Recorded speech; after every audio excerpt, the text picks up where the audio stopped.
Hello and welcome to Raj Malhotra's IAS. मेरा नाम है अनुज शर्मा। जैसा कि आप जानते हैं, हमने पीएसआईआर के पीवाईक्यूज के लिए एक सीरीज स्टार्ट कर रखी है। तो आज हम डिस्कस करने जा रहे हैं मार्क्स का क्वेश्चन।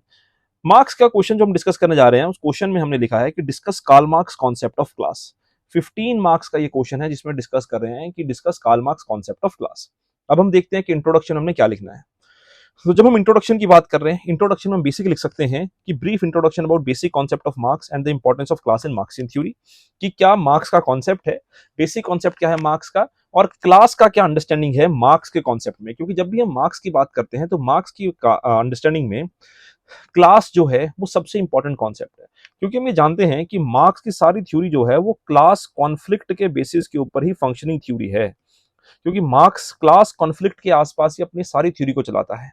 क्योंकि मार्क्स कहता है कि जितना भी इतिहास चलता आ रहा है, उस इतिहास में हिस्ट्री जो है, वो हिस्ट्री पूरी की पूरी हिस्ट्री क्लास थ्योरी के ऊपर ही बेस्ड है। क्योंकि मार्क्स कहते हैं that the entire history is nothing but the history of class struggle.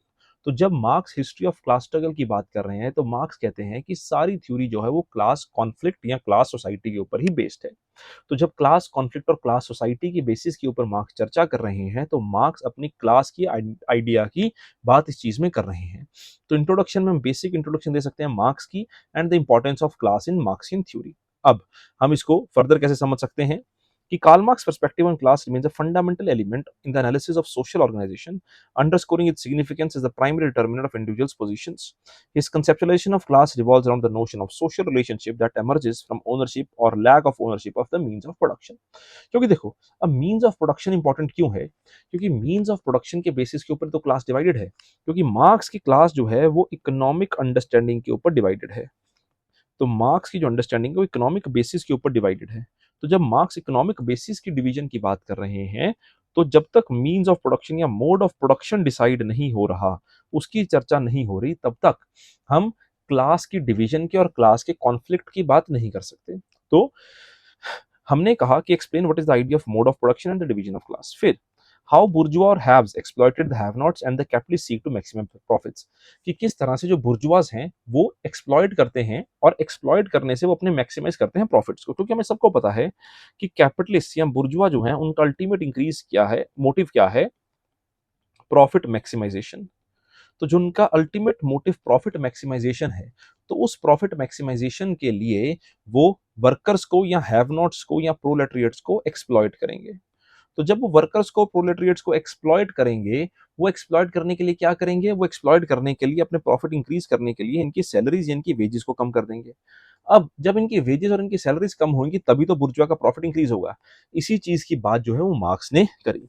फिर हम इसमें ये भी बताएंगे कि मार्क्स ने कैसे इन्विजन किया कि वर्किंग क्लास जब वो कॉन्शियस बन जाती है या कॉन्शियस हो जाती है, अवेयर हो जाती है, उसके बेसिस के ऊपर वो एक्सप्लॉइटेशन के विरुद्ध अपनी आवाज उठाएगी।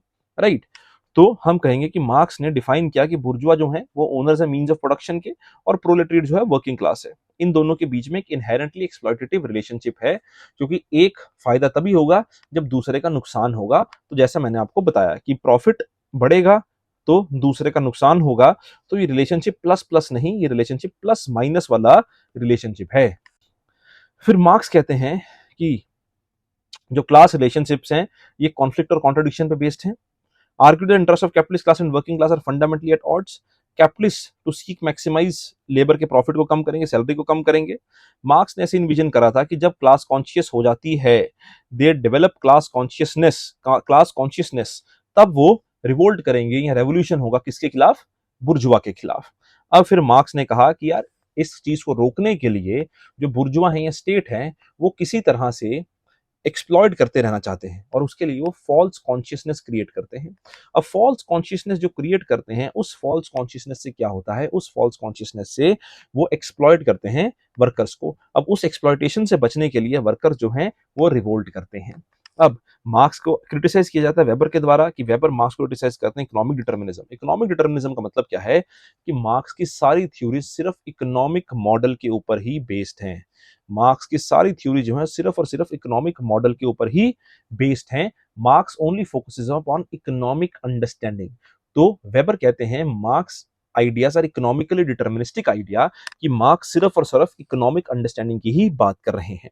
फर्दर एल्थ्यूजर क्रिटिसाइज करते हैं कि marks is over dependent on economics. In spite of this criticism हम कंक्लूजन में मार्क्स को प्रोटेक्ट करेंगे और बोलेंगे कि in spite of this criticism marks जो हैं उनकी थ्योरी बहुत रेलेवेंट है, आज भी इंपॉर्टेंट है। तो ये आपका आंसर इस प्रकार से लिखा जा सकता है। कंक्लूड करते हुए आप कह सकते हो कि मार्क्स आज भी रेलेवेंट है और आज भी मार्क्स की थ्योरी कंटेम्प्रेरी टाइम्स में भी रेलेवेंट है। और इसको आप प्रोटेक्ट करते हुए, मार्क्स की थ्योरी को बताते हुए, आप ऑक्सफैम की रिपोर्ट्स वगैरह को इंक्लूड कर सकते हो कि 1% जो है वो कितनी वेल्थ क्रिएट करती है और इनइक्वालिटी इंडेक्स जो है वो अभी भी सोसाइटी में एग्जिस्ट करता है। तो मार्क्स चाहे 300 साल पहले कह के गए, पर जो वो कह के गए वो सत्य कह के गए हैं। तो आज के लिए इतना ही। मेरा नाम है Anuj Sharma. Thank you very much and all the best.